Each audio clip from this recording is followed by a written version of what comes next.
So a major company has recently talked about XRP and the potential for an XRP ETF.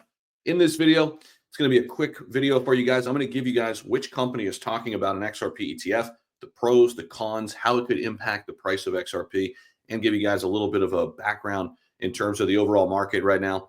XRP hanging in the balance here at $2.19.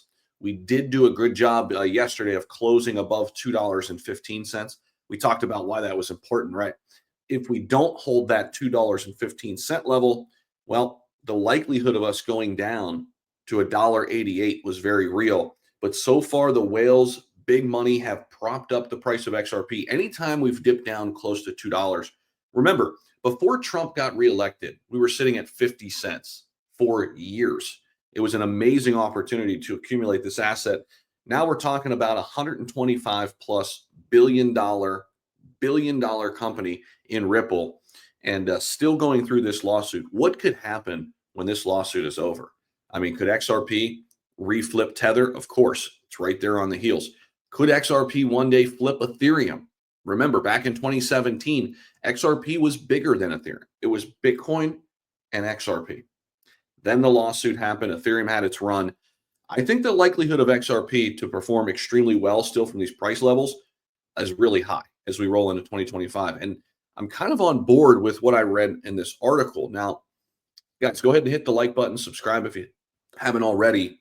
iTrust Capital, which is a company I worked with actually 2+ years ago, they said an XRP ETF, they see it coming pretty soon. And they outlined the pros, the cons, and the potential impact on XRP as a whole. And I want to kind of highlight what they said in this video, guys, give you guys some things to think about. Again, this is where you come for your daily crypto news. We talk about XRP quite a bit on the channel, Bitcoin, Ethereum, small caps, AI cryptos. We cover everything for you, try to give you guys the best insights and news that we can. But this is a leading crypto IRA platform, iTrust Capital. Shout out to them too, just for bridging the gap from TradFi to DeFi. They've done a tremendous job. But again, when it comes to XRP ETFs, you know, there have been no more filings in any other asset than XRP in terms of the cryptos that do not have an ETF yet, right? We saw Bitwise do it. We saw Canary Capital submit their ETF bid for XRP. Then we had asset managers 21 Shares and Wisdom Tree also come in. While 21 Shares submitted its S1 application on November 1st, Wisdom Tree filed it on December 2nd. And then Grayscale and Bitwise, they're looking to launch ETF baskets, which will have several cryptos, including XRP in it.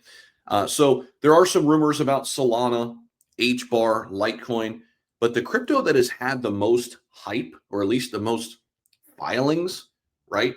So in other words, probably the most demand for an ETF is XRP, right? So this is the one that's kind of top of the radar for many. Now, here's what iTrust Capital had to say. In terms of pros, they said two major benefits: accessibility and oversight, right? So accessibility, obviously, a lot of the institutional investors, they want to invest through an ETF. Us in crypto on the retail side, we have kind of other things figured out in terms of, you know, how to self-custody. Others, they're okay. And they believe, you know, BlackRock holding their crypto is more secure. You know what? That's fine. All it does is grow our space, grow our market, right? I mean, look what Bitcoin has done since the ETFs. It's insane. Now, will there be that kind of demand out of the gate for XRP? That's up for debate. What do you guys think? Do you think there'll be more demand for XRP than there has been for Ethereum recently? I actually think there could be.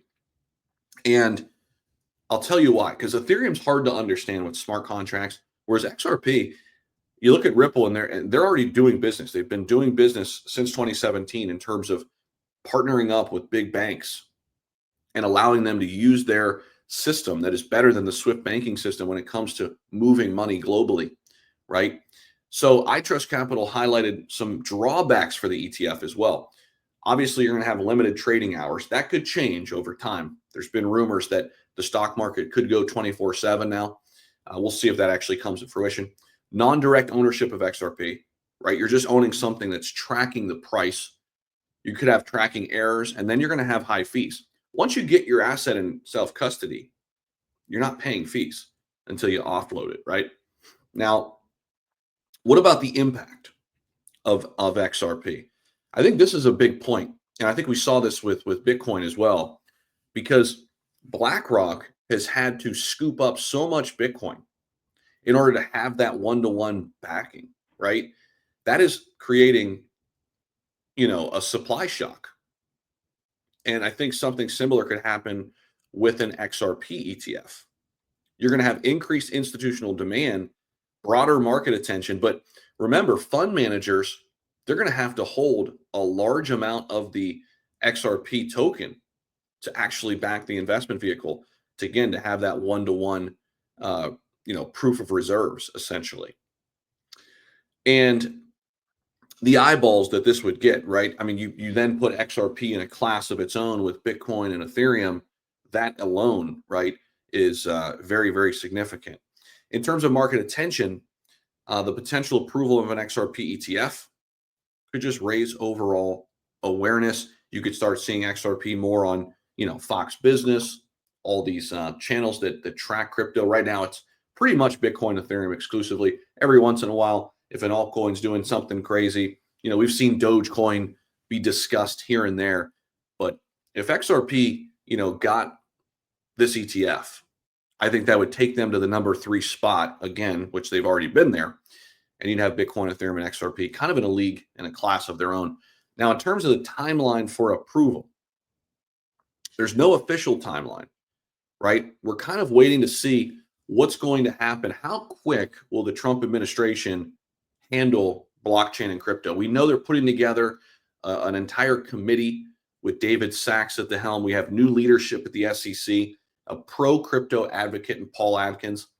And then Trump has already nominated Atkins, but there's still a CFTC, somebody who handles the commodities futures trading commission. That person still to be named.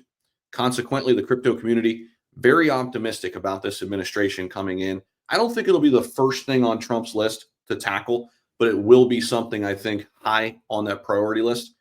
Given what we heard at Bitcoin Nashville, I think there's a lot to like about 2025. And with the crypto industry growing like crazy, XRP right at the forefront, crypto ETFs are coming. Basket ETFs are coming. And I think XRP is going to be situated really, really nicely as we roll into 2025. In terms of the overall market right now, guys, before we get up on out of here, Bitcoin over 96K right now. Again, trading sideways right now. After going up to $108,000, we needed some type of cool down period. We're getting it. And XRP, though, sitting at 218, 219. We held the line very, very nicely. And we did not close below that 215 level, which was very, very important. You guys can see we've bounced off this level at 215 a few times, 3, 4, 5 times actually in the last 7 days, showing some strength there in terms of that support line at 215. So we'll be tracking that and everything else as it relates to XRP, including ETFs and anything related to the lawsuit.